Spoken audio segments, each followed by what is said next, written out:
Afternoon students, 12th लेखांकन में आज हम लोग रिवाइज कर रहे हैं साझेदार का अवकाश ग्रहण।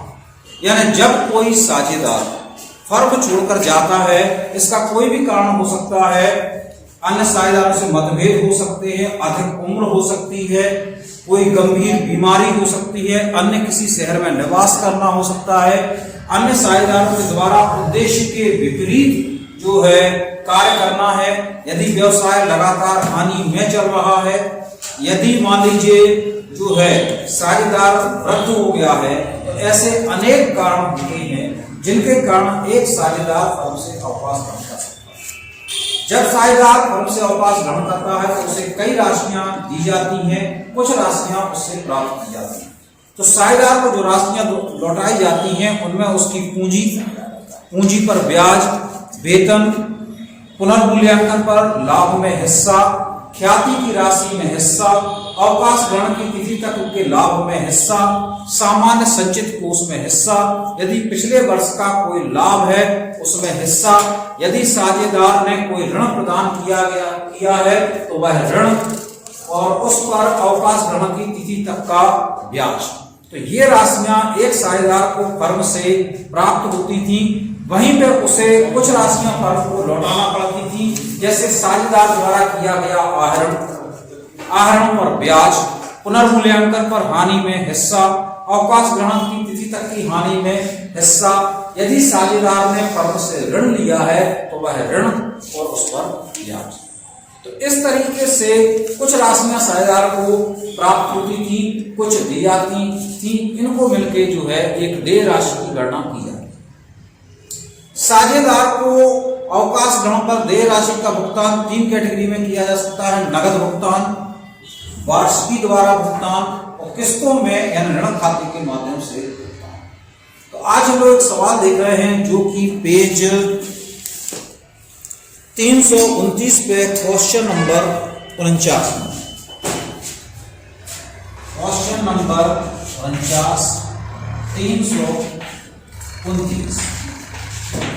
इसमें 3 साझेदार हैं, राम, श्याम और घनश्याम, जिनमें से 31 मार्च 18 को श्याम ने दुनिया से अवकाश ग्रहण कर लिया। तो 31 मार्च 2018 को साझेदार ने दुनिया से अवकाश ग्रहण किया है। इस तिथि पर उसे जो है हमें कुछ राशियां देना है। इस सवाल में चूंकि साझेदारों के चालू खाते हैं तो हमें चालू खाते के मजे आएंगी। कॉलम रहेंगे आपके, मुख्य रूप से 6 कॉलम चल जाएंगे: दिनांक, विवरण, राशि, दिनांक, विवरण, राशि। सबसे पहले उसमें ले आएंगे 31 मार्च को पूंजी पर ब्याज खाता।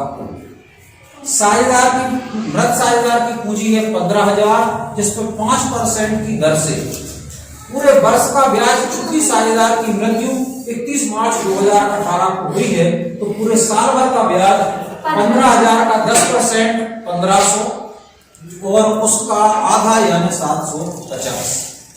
जो साझेदार मृत हुआ है श्याम, उसे 1,000 रुपया प्रति माह वेतन मिलता है। तो 12 का गुणा कर देंगे यानी साल भर का वेतन मिलेगा 12। 24,000 रुपए की बीमा पॉलिसी है, जिसमें से मृत साझेदार का हिस्सा 2/6 यानी 1/3, तो 8,000 उसे बीमा पॉलिसी मिलेगी।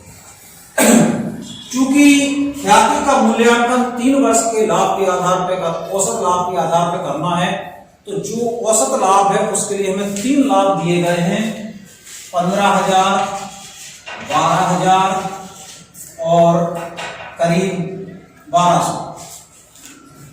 15,000, 12,000 और 1200, तो ये 3 लाभ मिला के हो जाते हैं 28,200। तो 3 वर्षों का कुल लाभ 28,200 है। औसत निकालने के लिए हम 3 से भाग देंगे तो औसत लाभ आ जाएगा 9,400। इस 9,400 में से मृत साझेदार का हिस्सा 2/6 यानी ये निकलेगा 3,133। साझेदार की मृत्यु के बाद साझेदार 3:2:1 में लाभ हानि बांटते हैं। बीच का साझेदार यानी जिसका हिस्सा 3, 2, 1 में लाभ हानि बांटते हैं, बीच वाले साझेदार की मृत्यु हो गई है तो भविष्य में साझेदार 3:1 यानी 3/4 और 1/4 में लाभ हानि बांटेंगे। तो जो ख्याति की राशि है वह इस अनुपात में जो डिवाइड होगी, यानी 3133 का 3/4 राम को और 1/4 भैंसे। इस तरीके से साझेदार को फर्म से जो चालू खाते के माध्यम से प्राप्त राशि है 23,883, जिसमें से हम 4200 का आहरण कम कर देंगे तो चालू खाते के माध्यम से देय राशि आ जाएगी 19,683। तो चूंकि साझेदार स्थायी पद्धति के आधार पर जो है खाते रखते हैं तो इसमें दो खाते बनेंगे। पहले हम लोगों ने बनाया था चालू खाता। चालू खाता में पूंजी छोड़कर बाकी मदें आ जाती हैं।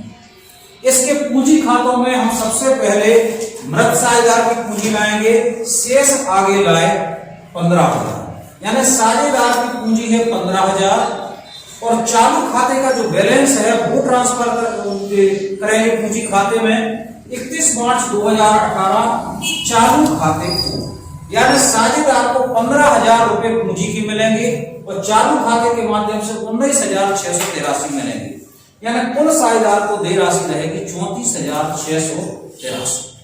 ये राशि जो है उत्तराधिकारी को देय राशि के नाम से डेबिट पक्ष में एंट्री आएगी। उत्तराधिकारी को देय राशि 34,683। Thank you very much. 329 इसमें 3 साझेदार हैं, राम, श्याम और घनश्याम, जिनमें से 31 मार्च 18 को श्याम ने दुनिया से अवकाश ग्रहण कर लिया। तो 31 मार्च 2018 को साझेदार ने दुनिया से अवकाश ग्रहण किया है। इस तिथि पर उसे जो है हमें कुछ राशियां देना है। इस सवाल में चूंकि साझेदारों के चालू खाते हैं तो हमें चालू खाते के मदे आएंगी। कॉलम रहेंगे आपके मुख्य रूप से 6 कॉलम चल जाएंगे, दिनांक, विवरण, राशि, दिनांक, विवरण, राशि। सबसे पहले उसमें ले आएंगे 31 मार्च को पूंजी पर ब्याज खाता। साझेदार की मृत साझेदार की पूंजी है 15,000, जिसपे 5% की दर से पूरे वर्ष का ब्याज, चूंकि साझेदार की मृत्यु 31 मार्च 2018 को हुई है तो पूरे साल भर का ब्याज 15,000 का 10% 1,500 और उसका आधा यानी 750।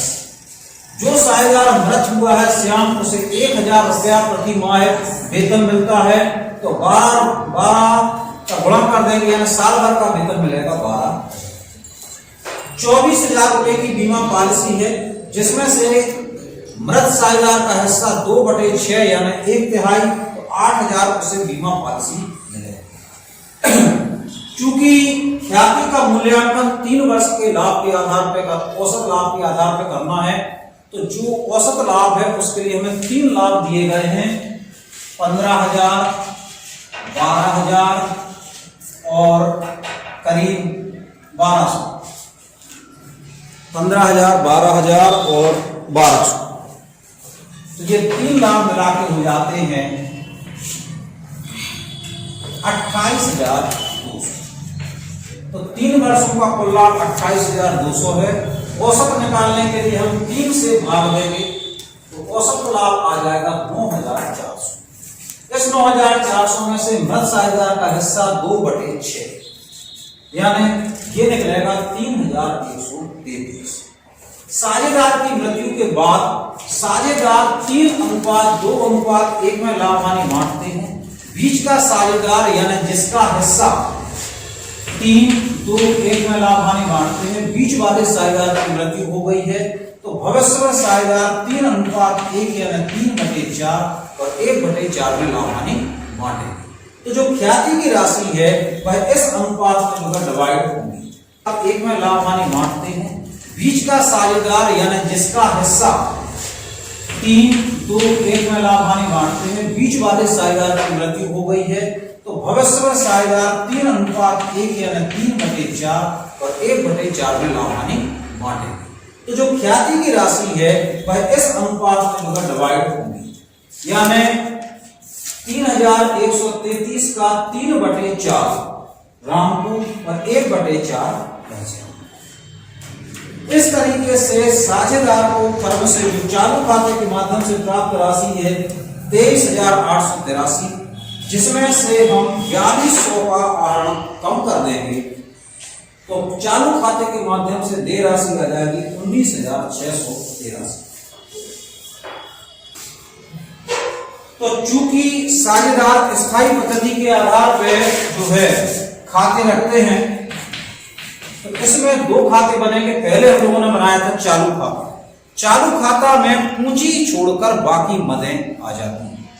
इसके पूंजी खातों में हम सबसे पहले मृत साझेदार की पूंजी लाएंगे, शेष आगे लाए 15,000, यानी साझेदार की पूंजी है 15,000 और चालू खाते का जो बैलेंस है वो ट्रांसफर करेंगे पूंजी खाते में 31 मार्च 2018 चालू खाते को, यानी साझेदार को 15,000 रुपए पूंजी की मिलेंगे और चालू खाते के माध्यम से 19,683 मिलेंगे, यानी कुल साझेदार को देय राशि रहेगी 34,683। ये राशि जो है उत्तराधिकारी को देय राशि के नाम से डेबिट पक्ष में एंट्री आएगी।